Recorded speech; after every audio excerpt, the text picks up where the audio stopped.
Hey guys, this is Matt Beck from FreeSalonEducation.com. I'm here with a haircut for you guys. I know it's been a long time, so I'm excited that I got to do this one. I got inspired looking at a triangular graduation recently, so I wanted to share with you guys this cut that we're about to walk through the step-by-step. This is the finished product. So the difference here is we did sort of a classic graduation to start, but then we shifted it into a little more of a modern feel by adding layering to the top of the haircut, and then quite a few dry haircutting techniques at the end. So we're gonna go through this step by step. I wanted to show you guys the haircut. It looks awesome. I'm really excited about it. So I hope you guys enjoy this.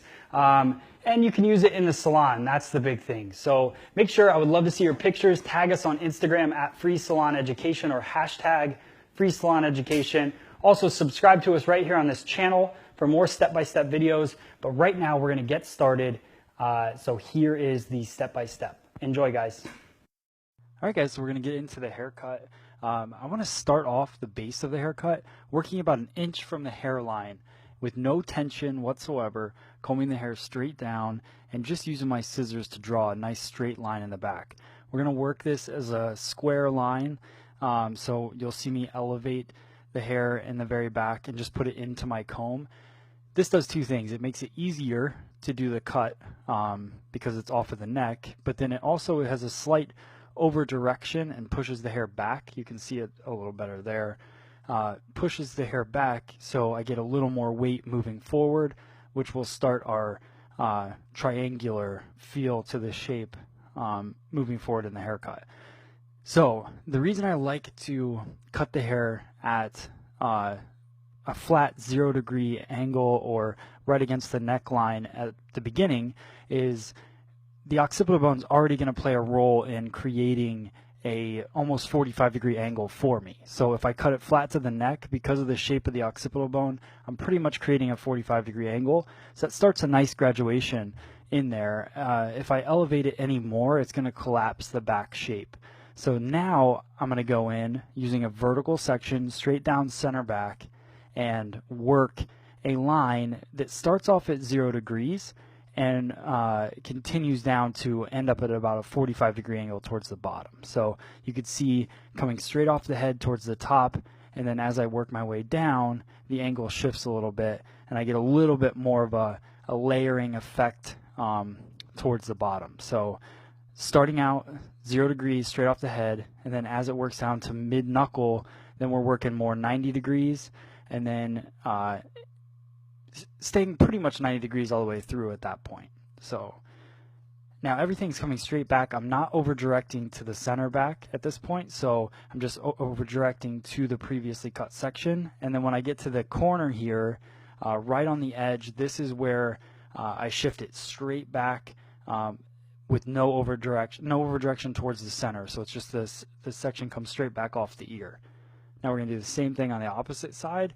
The only difference is now we're going to be pointing our finger down so you'll see my finger direction is down.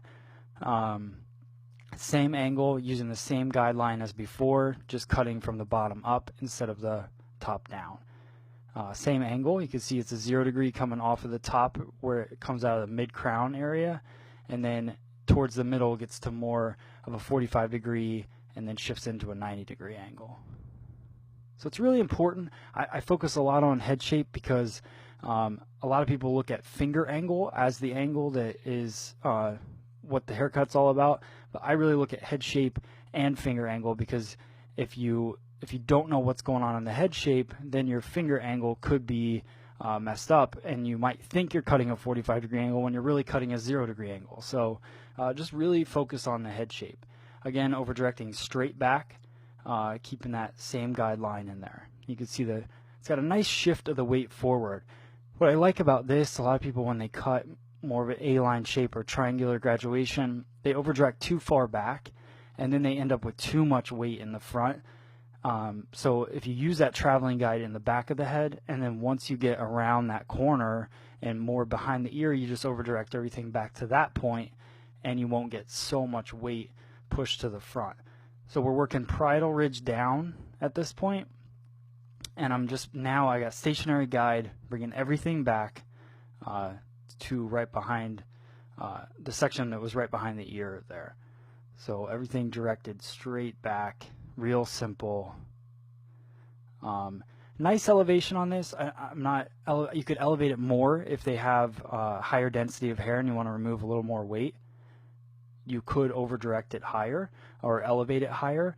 But this is a medium density, nice mannequin head, so just straight back, working with that elevation there. So pretty simple. Same thing on this side. This is our weak side. So this is the side that she parts her hair on. So we are going to go through this same way. So now we've sectioned off the top and we're working just on the weak side of the head. And we'll go through same elevation, everything over directed straight back. So pretty standard, pretty simple at this point.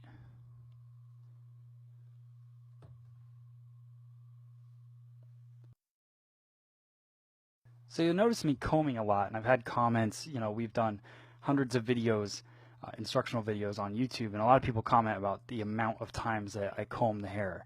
Well, you can see that I work the base of each parting that I make to get every little hair up there, because if you're just doing a couple combs, you're not going to scoop up all those little tiny hairs, so you're not going to have a consistent haircut. So just make sure that you give it quite a few combs to keep everything very clean and make sure you're consistent. See, I could have went all the way up that section, but I needed to comb it one more time to make sure that my elevation was correct through the whole haircut. So don't rush yourself. Make sure that you go through it clean, and you're going to like your haircuts more, and they're going to turn out better.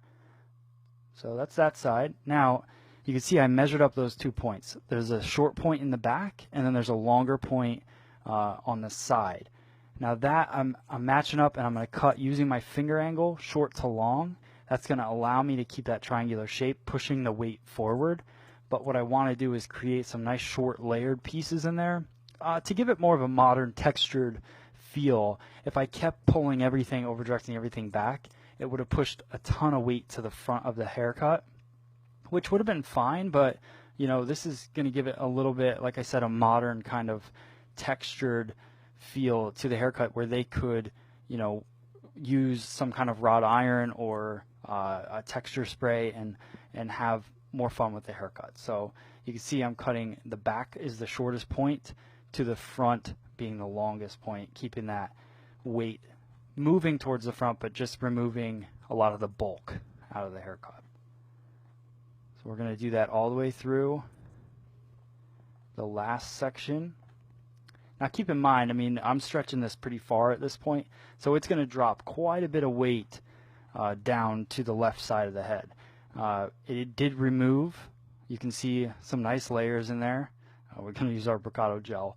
Hold on, it's got a really great hold to the haircut, and we're going to blow this dry. So what I want to share with you guys is what I noticed as we blew out this haircut. You can see how the layers kind of move throughout the haircut. So what I want to do is go in after I iron the hair and just remove some of the bulk from the very front. That was really the only thing with this haircut. Depending on the density of the hair, you're going to want to go in to the very front of the haircut and remove some bulk. So we're going to go through some point cutting, taking sections pretty much exactly the same as I just did wet. So we're looking at the wet relationship and the dry relationship. This is, I did cut those strong lines in there, so now I'm just going in and breaking them up using the tip of my scissor. This is the Mizutani DB20 scissor, one of my favorites for precision cutting and dry cutting. And I'm just going through and lightening up the lines. Now we're going to move into the back. The back, I just like to use the tip of the scissor. Still, again, it's the DB20 scissor. And just working through using the tip. The reason you don't want to go in sideways with the scissor and cut that line in the back is because no matter how sharp your scissor is, you're going to still push the hair. So if you use the tip, you don't push the hair, you get a nice strong line in the back. So working that through. The thing I like about the DB20 scissor too, you can see the ball bearing. It's actually got a ball bearing screw to it, so it's got a nice smooth open and close to the scissor. Now we're going to go in with the tease cutting technique. This, I'm just pinching the hair. So I comb a vertical section or a vertical parting in the hair, and then I elevate with my hand depending on, again, the density, but I'm going to elevate straight out pretty much on this, and I'm going to go in half closing my scissor and just working in the texture to the haircut. This is on the weak side, guys, so really what you noticed before, I didn't add any layering to the weak side really, so I was just over directing everything back. So there's a little extra weight in the weak side, and I don't mind that. And a lot of times with the weak side, what I'll do is I'll leave some of that weight and then blow it dry and see how the weight looks on both sides of the haircut and how it matches up. And then I can go in and customize the weaker side of the haircut, because if you layer the weak side too much, then you're going to have, your client's going to have challenges styling it, and the haircut's just not going to look super balanced. So that's just a personal preference of mine. Other people might do it differently, but that's how I like to do it. So more tease cutting, just going through. I love this technique because first off, you're just pinching little pieces that you see that you want to add a little bit more movement to, and you can do it as much or as little as you want by the amount of hair that you pick up. So that's pretty much it on that. Again, it's going in, half closing the scissor. Don't close all the way, but you are cutting.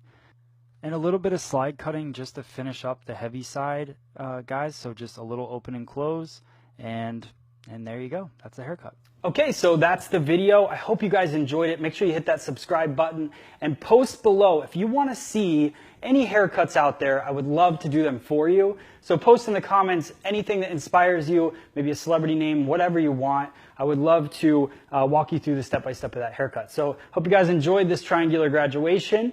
Hit the thumbs up, hit the subscribe, and check us out on freesaloneducation.com. Thanks, guys, and we'll see you on the next video.